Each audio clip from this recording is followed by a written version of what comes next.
Don't even think about showing up to the wedding, my mom snapped. You'll ruin the photos. Rachel deserves better in her background. I just smiled, transferred the honeymoon fund back to my account, and sent her a screenshot. That was just step one. They still don't know I own the venue they bragged about. My name is Kevin. I am 27 years old, and I used to think that my family would change. That maybe, just maybe, they would see something more in me than the convenient scapegoat they always thought I was. But that was a foolish dream. And when I realized the truth, it was like a slap in the face. People don't change because you hope they will. Sometimes they get even worse. I grew up as the oldest of 3 children: Rachel, my parents' favorite, and Eric, the youngest, who just was a shadow. And me? I was the one who always had to clean up after them. Rachel crashed the car? It's my fault. Mom forgot to pay the electric bill for several months and tries to blame Eric, who plays video games. Guess who stood up for him, and no one even said thank you? Yes, me. For years, I told myself that if I tried hard enough, if I was always there for them, maybe they would finally see me for who I really am. A son, a brother, someone who deserves their attention. That illusion was shattered last November, on an ordinary, unremarkable day. Rachel had just gotten engaged to her longtime boyfriend, Brandon. He was one of those nice but forgettable guys. Always polite, always saying the right things. Great dinner, Mrs. C. To be honest, I didn't really like him, but I thought this could be the moment when everything changed. I sent her a text message with my congratulations, offered to help with the wedding, even offered to pay for their honeymoon. Her response? An insincere thank you. At first, I didn't think much of it, but then, 2 weeks ago, my mother called me. There was obvious anger in her voice. Don't even think about showing up at the wedding, she snapped, not even letting me say hello. I froze. What? The wedding? What did I do? Rachel is finally going to have the perfect day she deserves. And we're not going to let you ruin it, she hissed. Ruin it? What the hell are you talking about? I asked, trying not to let my confusion show in my voice. You never look appropriate, you know that, right? She said, lowering her voice as if she had suddenly started talking to a child. You always dress like you're going to a job interview, and not a good one, and the way you fidget around, it's off-putting. Rachel doesn't want you in the photos. She asked me to tell you. I could hear Rachel's voice in the background. Laughter. Light. Contemptuous. Tell him he can send a gift, she shouted. He's still good for that. I didn't yell. I didn't scream. I just smiled, but it was the same smile I gave my boss when he tried to dump his work on me. A smile that said, "You have no idea what's coming." Sure, I said. I understand. She hung up without saying a word. I opened my laptop, logged into the joint account I had created for our honeymoon, and in 5 seconds transferred $4,200 back to my account. I sent a screenshot of the transfer to my mom with a simple comment, "I don't want to ruin anything." There was no reply, but I knew she had seen it. She always reads my messages obsessively. But here's what they didn't know. Last year, I quietly invested in a chain of mid-range restaurants that were struggling after the pandemic. One of those restaurants was Lakeview Ridge, the very place Rachel had posted about on Instagram. I recognized it immediately. Lakeview Ridge. The one with the big white gazebo and the expensive brunch menu. The one Rachel bragged about booking. I checked my email. The restaurant was in our portfolio. Not only was I a part owner, but I also had final approval on all major events, including weddings. At first, I thought about backing out, canceling everything, watching them scramble, feeling their panic as their perfect day fell apart before their eyes. But that seemed too easy, too quick. They wouldn't even feel it the way I would. They wouldn't understand. So I waited. I made a few discreet calls to the event coordinator at Lakeview Ridge, asking to be notified of any issues with the Carson's wedding reservation. And I found something. A small caveat, buried deep in the fine print. Full payment must be made 10 days prior to the event. If payment is not received, the reservation will be considered cancelled. The wedding was set to take place in 12 days, and as of this morning, the final payment had not been made. I didn't have to do anything yet. Just wait. Watch. Let them post their stories with countdowns. Let them argue about seating arrangements. Let them laugh behind my back, just a little longer. I wanted them to feel the weight of their self-importance, of their perfect, fake family. But when it all came crashing down, they would find out who really ruined everything. The days passed slowly. Rachel and her fiancé Brandon posted their pre-wedding emotions for the whole world to see. Every photo, every post with a countdown, every overly cheerful caption, it was all screaming, "Look at our perfect life, a life I could never be a part of." The more I looked, the more I realized that my decision to take everything away from them was the right one. They didn't know it yet, but I had laid the groundwork for the chaos that could destroy their perfect little show. A week before the wedding, I called the wedding planner. The final payment had not yet been made. I informed her that the reservation could be cancelled. She did not seem surprised. She said she had tried to contact Rachel several times, but she had not answered her calls. As expected, Rachel's sense of responsibility was as acute as her sense of entitlement. The silence was like an orchestra tuning up before a performance. I leaned back in my chair and stared at the screen. The countdown had begun for them. Only 6 days left. Everything would be ruined one way or another. The irony was that they wouldn't even know I was behind it all. They would spend the day smiling, their family photos would be perfectly staged, and they would have no idea that the ground beneath their feet was about to fall away. The day before the wedding, I got another call from my mother. I hadn't heard from her since that message. I half expected her to try to make me feel guilty so that I would do the right thing, but that wasn't her style. She spoke sharply. "I don't know what you're thinking, Kevin," she said in a piercing voice. "Rachel has worked so hard on this wedding, and you're going to ruin it? You've always disappointed me, but now you've gone too far." These words weren't new to me, but after everything that had happened, they sounded different. I wasn't that Kevin anymore. The Kevin who always had to give in. The Kevin who always covered for them. I had learned to live without their approval, and now I lived for the pure satisfaction of watching them deal with the consequences of their actions. "It's just business," I said flatly. I wasn't angry. There was no point. I've done more than enough. Let them deal with it. Her silence spoke volumes. Several seconds passed before she spoke again, and I heard something unexpected in her voice: fear. "If you do this, you'll lose your family. You'll never be a part of our lives again." "I already lost them," I said. "And I've come to terms with that." I hung up without letting her say another word. The wedding day arrived. Snow began to fall, covering the world in a cold silence. I sat in my apartment, the only sound the steady hum of the heater. I imagined how different it must be from the chaos in Lakeview Ridge. For them, the final countdown had begun. I quickly called the wedding venue to make sure everything was in order. The payments still hadn't come through. She was ready. But I told her not to do anything. Let them sweat a little longer. Let them think everything will go smoothly. It was around 3 p.m. when I got a message from Rachel. The first in several weeks. "Kevin, we need to talk. My mom said you're doing things that could ruin everything. Please, I don't want to fight today." I read it without moving. She wanted to fix everything? It was too late. Everything was already ruined, and she had no idea how much. I thought about replying, but the words wouldn't come out. Instead, I opened the wedding venue app, found the contract for the event, and saw the bold red text that made everything clear. "Payment has not been received. The reservation has been cancelled." It was over. I watched the clock tick away. The wedding was supposed to start at 5 p.m. At 4:50 p.m., I received final confirmation from the wedding hall coordinator. She was canceling the wedding. I turned off my phone and went outside, where the snow crunched under my boots on the cold asphalt. For a moment, I felt like I was walking into the eye of a storm. But this wasn't a snowstorm, it was a storm I had created myself. A perfect storm that would sweep them all away. I wasn't going to let them win. Not anymore. By 6:30 p.m., the storm outside had intensified. The soft snow cover had turned into a veritable blizzard, and I knew it was only a matter of time before the chaos reached its peak. But I wasn't there to see it with my own eyes. I didn't need to. I spent the evening at a local pub, drinking beer and pretending not to notice people staring at their phones. There was tension in the air, the kind you feel before the world is about to turn upside down. I had a front row seat to watch the aftermath, even though I wasn't technically among the spectators. I could picture the scene: Rachel in her white dress, standing at the altar with a frozen smile on her face, the priest awkwardly falling silent. Whispers would start, and a wave of confusion would sweep through the guests.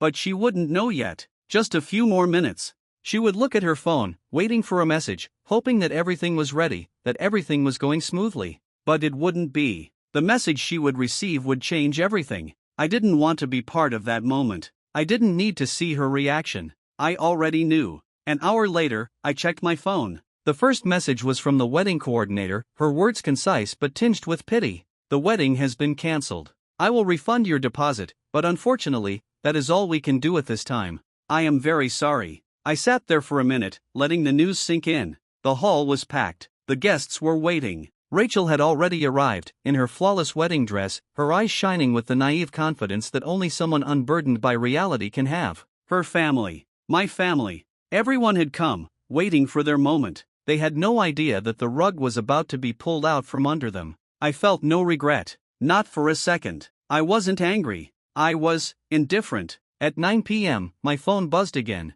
It was Rachel. What the hell, Kevin? I didn't answer right away. Instead, I waited for the next one. I didn't have to wait long. Mom says you did this. She says you canceled everything. Is that true? I took a sip of beer. I couldn't even taste the bitter flavor. What was she waiting for? A conversation?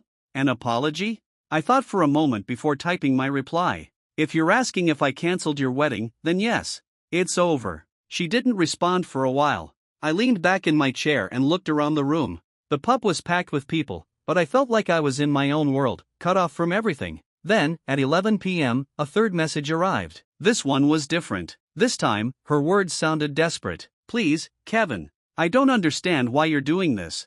It's just a wedding. Why do you want to ruin it? I leaned forward, holding the phone in my hand. I thought for a moment. She still didn't understand. You want to know why? I typed. Because you think everything belongs to you. Because you think you can take, and I'll always be there to pick up the pieces.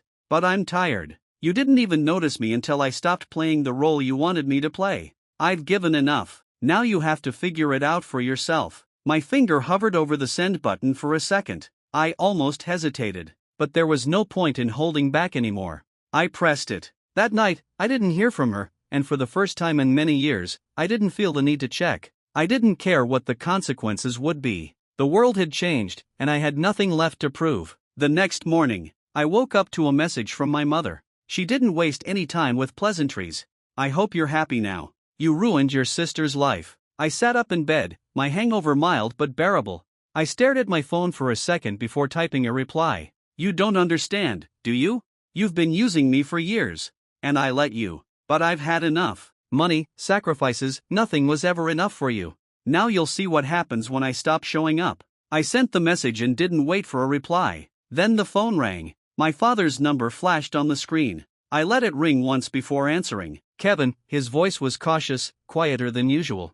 Your mother. Don't, I interrupted. You can't play the victim. Not after everything that's happened. There was a long pause on the other end of the line. Finally, he sighed. You've gone too far this time, son. No, I said, my voice steady. I haven't gone too far. When I got to my car, the world around me had turned to ice. The snowfall that had been so quiet just a few days ago now covered everything in an eerie silence.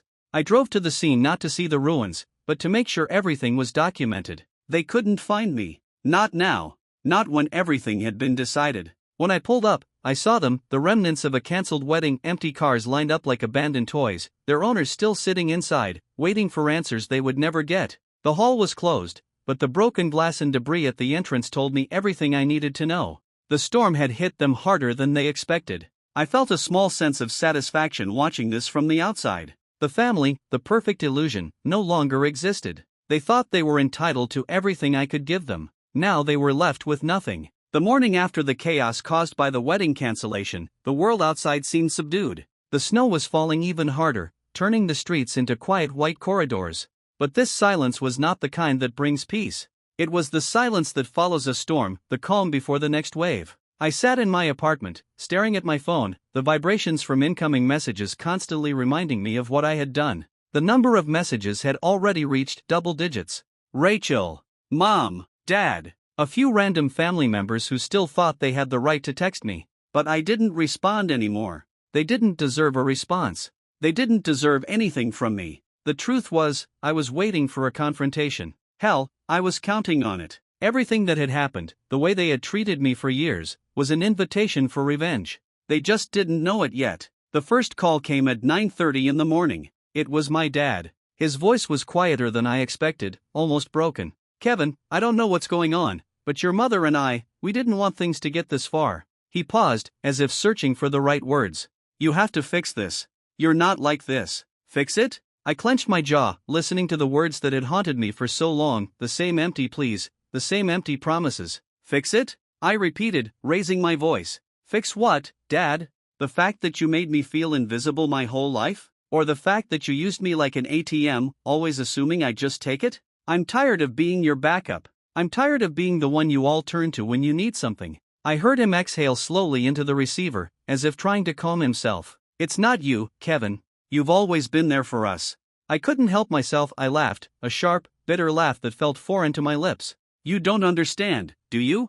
I wasn't there because I wanted to be. I was there because I had no choice. You taught me to think that way. I don't have to take it anymore. I don't have to play the role you wrote for me. Without letting him respond, I hung up. I sat there for a while, staring out the window, watching the snow fall, wondering if it was all worth it. It felt like I was watching a building collapse in slow motion. Every element of the structure, the lies, the manipulation, the empty promises, fell one by one. Part of me still wanted to go back, to apologize and make everything right, but most of me knew it wasn't worth it. I had lived a lie for too long. It was time for them to face the truth. At noon, I got a message from Rachel. It was short, simple, but the desperation in her words was undeniable. Please, Kevin, I don't know what to do. You're only making things worse.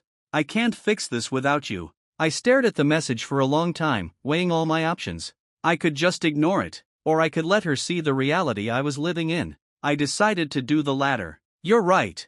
You can't fix this without me. But you didn't care about me when I was trying to fix things for you. You didn't care about anything I did until you needed my help. Well, I've had enough. This time, I'm not coming back to save you. I sent the message and felt a strange sense of finality. The knot that had been in my stomach for years was untangled. It was over. They finally understood. I spent the rest of the day doing what I should have been doing all along, living for myself. I went for a long walk, finally able to breathe without the weight of my family's expectations pressing down on my chest. For the first time in a long time, I wasn't waiting for the next request, the next demand, or the next apology that would mean nothing. At 6 p.m., I sat in a dimly lit bar, silently enjoying my drink. It was strange to feel the peace that came with liberation. The bartender noticed me. "Everything okay?" she asked, smiling sympathetically. "Yes," I replied, taking a sip. "I think I'm finally starting to get it." Later that evening, my mother called me. This time, she didn't sound like the woman who had always pushed me away. There was fear in her voice. Despair. "Kevin, you have to come home," she said, almost begging. "We can fix everything. Your sister is in terrible shape, and your father, he can't handle this. Please. You don't understand what you've done." I felt the anger rising in my chest again, but this time it was different. I wasn't angry at her anymore. I was angry at the lies they had fed me, at the years they had stolen from me. I wasn't going to fall for it again. "No, Mom," I said in an even but cold voice. "I'm not going to fix anything. You deal with what you've done. I'm not cleaning up anymore. Not for you, not for anyone else." I hung up without letting her say anything. That night, the snow turned into a blizzard. But sitting in my quiet apartment, I realized that it wasn't the storm outside that was suffocating me, but the relief that was finally filling me. The chains were gone. I was no longer their puppet. They thought they could control me, but now I was free. The snowstorm raged all night, thick and relentless, but in my apartment, the world had changed. Everything was in its place. For the first time in many years, I felt like I could breathe without the weight of expectations pressing down on me. But the peace didn't last long. The next morning, I woke up to a barrage of missed calls and messages. Rachel, Mom, Dad, the usual suspects, their desperation palpable through the screen. But one message stood out from the rest. It wasn't from them. It was from an unknown number. "I know what you did. If you think you've won, think again. I'll make sure everyone knows the truth about you." I stared at the screen for a long time, trying to figure out what it meant. Who was this? Someone who knew? Someone who had found out about my little plan for revenge? I didn't recognize the number. But whoever it was, they wouldn't be able to threaten me. I tried not to pay attention to it, but the feeling of unease wouldn't leave me. I couldn't ignore the feeling that I was being watched. With every passing hour, the cold feeling in my stomach grew stronger. I was trying to rebuild my life, and someone out there in the dark was waiting to destroy it all. The phone buzzed again. Another message from the same unknown number. "You think I'm playing games? I know everything about you. Everything. You won't get away with this." My fingers clenched the phone and I was overcome with a wave of rage. Who was this? What the hell did they know? I had to find out. I couldn't let it go. I dialed the number. The phone rang. Once. Twice. 3 times. Then the voice on the other end picked up, cold and calm. "Did you really think you could play with me and get away, Kevin?" the voice said, smooth as butter. The kind of voice that sends shivers down your spine. "Who the hell is this?" I asked, my heart racing. "You don't need to know my name," the voice replied. "All you need to know is that I'm the one who's going to destroy your perfect little world." I clenched my teeth. Hundreds of possibilities flashed through my mind. Who could it be? Someone from the wedding? Someone who saw what happened? My phone buzzed, signaling a new message. Everything about your life? I have everything. Everything. The lies, the debts, the deals you think no one knows about. Everything. I'm done for. I dropped my phone. It couldn't be true. I couldn't let it be true. But as I looked around my apartment, I felt a familiar sense of unease. Someone knew. Someone was watching me. By noon, I had decided to take action. I was tired of hiding. If someone was going to expose me, so be it. We'll see who it was. But I wasn't going to give up without a fight. I made several calls, each one faster than the last. I asked for a few favors, pulled some strings. It wasn't the first time I'd had to disappear for a while, and this time I wasn't going to let myself be caught off guard. I had to find out who was behind those messages. I had to find out what they knew, but I didn't expect what happened next. The next morning, there was a knock at my door. I wasn't expecting anyone. I hadn't told anyone where I was, not even my closest friends. When I opened the door, I found myself face to face with a man I didn't recognize. He was wearing a tailored suit, his face tense and unreadable. "Kevin?" he asked in a quiet voice. I stood there, confused. "Yes? Who the hell are you?" He glanced around quickly, then, without waiting for an invitation, entered the apartment. "We need to talk." My heart raced. I instinctively stepped back, raising my hands. "Talk about what?" He closed the door behind him, and the sound echoed through the small room. "You've upset a lot of people, Kevin. People who are very influential. And now they want to talk to you. Who do you work for?" I asked, clenching my fists. "What do you want from me?" He tilted his head slightly, looking at me with a calculating expression. "I'm not here to hurt you, Kevin. But the people I work for, they're not as forgiving as you think. You're going to pay for what you've done, one way or another." I froze. My mind was racing. I hadn't expected this. I didn't know how to respond. "Are you threatening me?"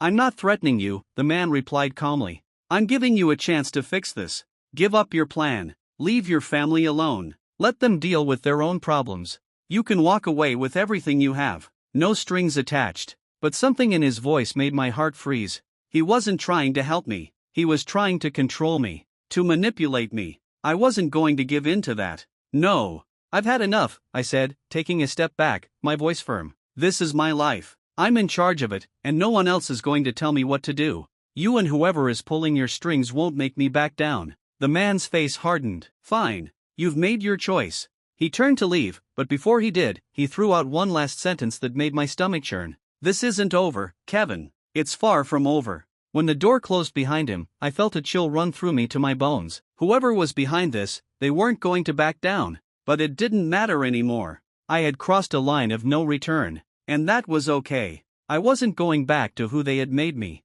To the person who followed orders, kept quiet, and played their game. No, I didn't want to be someone's puppet anymore. That night, I made a decision. I decided to go public. Let the world see me for who I really am. If they were going to come after me, they'd better be ready. Because I wasn't going to go down without a fight. The next few days passed in a fog. I was still reeling from the visit of the mysterious man and his cryptic threats. But despite the turmoil gnawing at me from within, I didn't back down. This was my moment, the point of no return. If I was going to burn everything down, I was going to watch it burn, not run away from the flames. My family continued to receive messages. Rachel sent one, then another. Each one was more desperate than the last. "Why are you doing this? Please, Kevin. You're hurting us."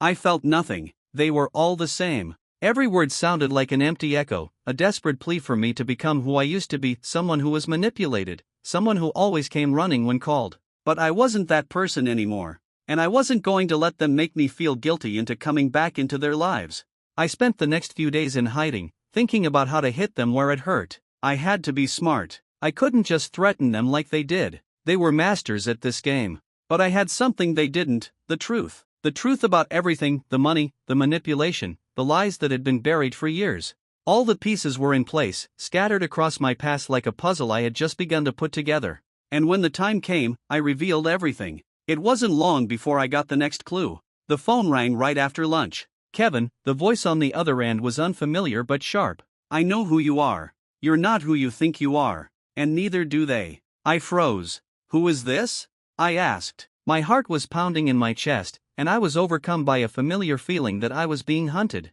The voice laughed. Oh, I think you know exactly who I am. It's time you learned the truth. The next few hours flew by in a fog of confusion. I couldn't shake the feeling that I was being drawn into something bigger than I could understand. Every time I tried to make sense of what had happened, my phone would ring again, pulling me deeper into a rabbit hole of accusations and threats. But then something changed. Another message arrived, this time from an unknown email address. It was a scan of an old document that I recognized immediately. It was a financial report from several years ago, a document that could reveal all the secrets of my family, the money they had hidden, and the deals they had made behind closed doors.